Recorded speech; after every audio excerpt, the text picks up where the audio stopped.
एक गांव में एक चतुर बिल्ली रहती थी जिसका नाम मोती था। वह इतनी चालाक थी कि गांव के सारे चूहे उससे डरते थे। लेकिन मोती को अपनी चालाकी पर इतना घमंड हो गया था कि वह दूसरों को बेवकूफ बनाने के नए नए तरीके सोचती रहती थी। दिन मोती ने सोचा, सारे चूहे मुझसे डरते हैं, क्यों ना उन्हें बेवकूफ बनाकर थोड़ा मजा लिया जाए। उसने एक जादूगर का नकली चोला पहन लिया और गांव में घूमने लगी। उसने सबको बताया, मैं एक जादुई बिल्ली हूं, मेरे पास ऐसी शक्तियां हैं कि मैं किसी को भी गायब कर सकती हूं। सभी जानवर उसके पास इकट्ठा हो गए। एक तोता बोला, अगर तुम जादुई हो तो हमें कुछ करके दिखाओ। मोती ने अपनी चालाकी दिखाई और जमीन से एक छोटी लकड़ी उठाकर कहा, देखो, मैं इस लकड़ी को गायब कर देती हूं।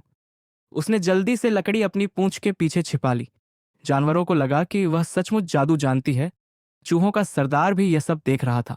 उसने सोचा, अगर यह सच में जादुई है तो यह हमारे लिए खतरा बन सकती है। हमें इससे सावधान रहना होगा। अगले दिन मोती ने चूहों को बुलाकर कहा, तुम सब मुझे रोज एक चूहा भेंट में दो, नहीं तो मैं अपने जादू से पूरे गांव के चूहे गायब कर दूंगी। चूहे डर गए और रोज एक चूहा मोती को देने लगे। लेकिन चूहों का सरदार बहुत समझदार था। उसने कहा, यह जादू नहीं, कोई चाल है, हमें इसका भंडाफोड़ करना होगा। सरदार ने अपने सबसे तेज चूहे को मोती पर नजर रखने भेजा।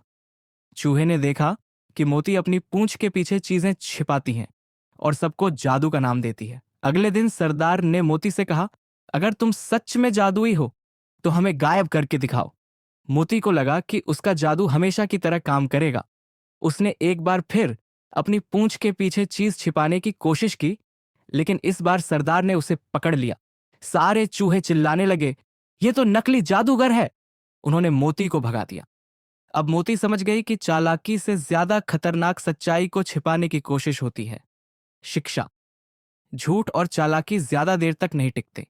सच्चाई हमेशा जीतती है। अगर वीडियो पसंद आया हो तो चैनल को लाइक और सब्सक्राइब करें और बेल आइकन को जरूर दबाएं ताकि हमारे नए वीडियो की जानकारी आपको सबसे पहले मिले। आपका समर्थन हमें और बेहतर कंटेंट बनाने की प्रेरणा देता है।